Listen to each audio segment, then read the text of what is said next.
So 1 point from 3 games for Spurs in the Champions League. It's not looking very good in terms of qualification. It is a tough group, but Spurs will have been expecting to do a bit better. And I got to say, pretty tense in the studio right now. Flav joins me. Spurs probably number 1 in terms of fame, fans out there at the moment in the game today. They know. Yeah, they bloody know. We thought we'd have a quick debrief, just see where Spurs are at and what's going on with you guys, especially in the Champions League. Because last year, horrible group, Real Madrid, Borussia Dortmund and, was it Monaco, I think? No. Might be wrong. No, it wasn't. I can't remember. It was someone else. Applewell, I think. Was it? Right, an easy one there. But the other two, it was like the group of death last year and you did brilliantly. What's gone wrong this time? What else were you expecting me to ask you? Nothing. There's nothing. I mean, look, we didn't win the games. That's what went wrong.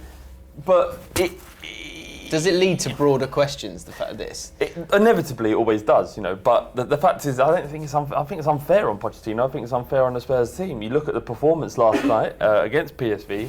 We were dominant, absolutely dominant. We should have been out of sight, and there were many reasons for that. Inter Milan. Again, dominant away from home for large parts of that game. Yeah. And they snatched it at the end. We should have won. Obviously, Barcelona's Barcelona. But we held our own in that game as well. We shouldn't have 1 point. But you've admitted yourself that this season Spurs' performances have been quite clunky. Yeah. But you're finding a way in the Premier League, but you don't seem to be able to find a way in the Champions League. What are the things that you've noticed? Normally there's patterns. Or do you think it's just luck? You look at we played brilliantly in a game against PSV, our best performance of the season. Yep. And so then 24 shots, over 70% possession in away games, pretty good. But it wasn't just useless possession either. We carved them open repeatedly. And PSV aren't much good, if I'm being honest. It just shows you the discrepancy between our league and theirs when they're flying and we're 5th. So it was frustrating, but it's just one of those things. Is that we conceded last night because Lloris went crazy and Mark come off his line, took out the player. We got sent off down to 10 men, and it is what it is. But we should have had a perfectly good goal ruled offside under Sanchez. Kane hit the bar. He had multiple opportunities to finish. It's excuses, Flav. It's facts. It's excuses. It's facts. It's not. It's at the end of the road, Flav. I know, but a lot of Spurs fans are very fatigued by our constant failure, but it's get in line. That's my exact point, Jim. Right. That's my exact point. Everybody's failing apart from the team that wins. Do you know what though?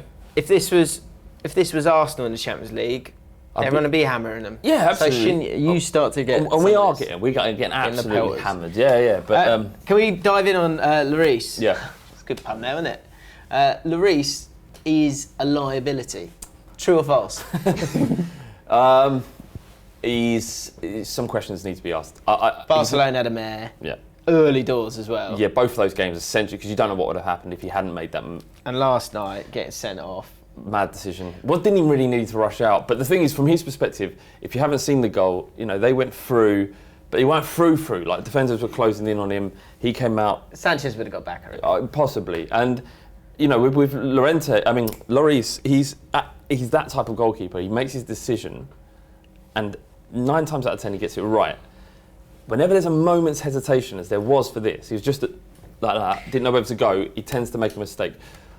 Do you think that's you see it loads, the slow crumble of a goalkeeper? Like he's kind of made one mistake and he's like, it's fine, it's just one mistake. And he's okay for a bit and then it kind of seems to happen, because it's happening more regularly. Yeah. Something's wrong there. I know obviously he had difficulties in his personal life, but he's costing you points. It costs you a lot of money as well. Yeah, and you're right. There are questions about whether or not he needs to be replaced in the summer. Perhaps he is, but I'm not sure how you find a better goalkeeper than him, even if he is error prone. They're not easy to find. It's like the level's so high though. It's like in the Premier League and all around. There's so many good players. Yeah, but you're right. They do cost a lot. Yeah. What about the squad depth? One more thing on Lloris, is that what people so quickly forget is against West Ham, he earned us 3 points. Him alone. He made 2 incredible saves that most keepers wouldn't be able to. And it's so easy to forget that stuff. That said, He's killed you yesterday. He's killed us, yeah. He's fucking killed us. So last 3 games, you've got 2 at home, and then you've got Barcelona away in the last game, is that right? Yeah, we've got PSV again next, then Barcelona. Pochettino said it's nearly over, all but over.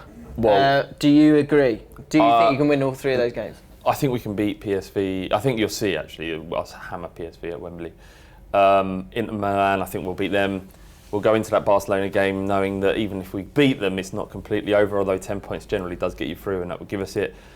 My one sort of hope, one thing I'm holding on to, and 90% of me has let this go, that the fact that the Champions League is over, fine with it, whatever, is that Barcelona would have qualified. Messi will be coming back from injury, probably won't play. Yeah. How many of their big players are going to play, given the fact that they're not runaway leaders in the league either? Who's to say we won't go over there and get a result? You never. Do you know what, if you can get it to the last game. See how we go. Why not? Rosenbaum doesn't believe. Rosenbaum doesn't believe. He hates football at the moment. Yeah, he does. Of course he does. Terrible. Wow. More on that tomorrow on the One for the Weekend podcast. We'll be diving deep into the form of Brentford and Queen's Park Rangers. Very exciting for everyone. All right, we'll do this. We'll do that tomorrow. Save it. Final thing, Pochettino, he's done so well in that job, and he yesterday took all the blame. He said it's all on me. Yeah. I think no one's doubting that he's a really good manager, but does there come a end of the road at some point where they kind of lose momentum? You've got to run out of momentum, and then it gets to a point where he's taken them as far as he can. Do you see any of that? No. I see the team needing freshening up. I think we need new players brought in. I mean, there's an element of this squad kind of reaching the end of its cycle.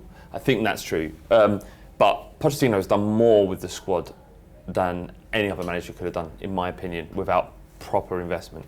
So he's overachieving. We're overachieving, I think, under Pochettino. And talk of him having to go is madness when he hasn't been backed. What could he do with the money if he had it? If he's given 150 million. You almost make it hard for yourself when you overachieve, don't you? Yeah, you do, because everyone's expectations go up. Imagine you, Jim, right? If you look at Spurs, and we've spent 150 million £, new centre back, new defensive midfielder, and a backup to Kane, if you like. Yeah. Should we be challenging for the league next year? Or what if you went and just spent a hell of a lot of 150 money? million. Yeah, sorry, I was in the role. I wasn't really listening to what you were saying. Yes. Yeah, because there's a lot of the parts are there. So how can you suggest that Pochettino has been at the end of he's end of the line with Spurs if he hasn't really been given a chance? Okay, I understand. Yeah, I like that. Okay. One last thing I want to talk about. Yeah. Europa League final, Arsenal, Spurs. Lovely. Is that something to be excited about? If you go out, as soon as you go out, you go, but. I know. Europa League final against I don't Arsenal. think most people don't look forward to the North London derby, Spurs or Arsenal, because it means so much. But I've lived in. I don't want to have to deal with the pressure and experience playing Arsenal in a final of any competition. It's always been in my head.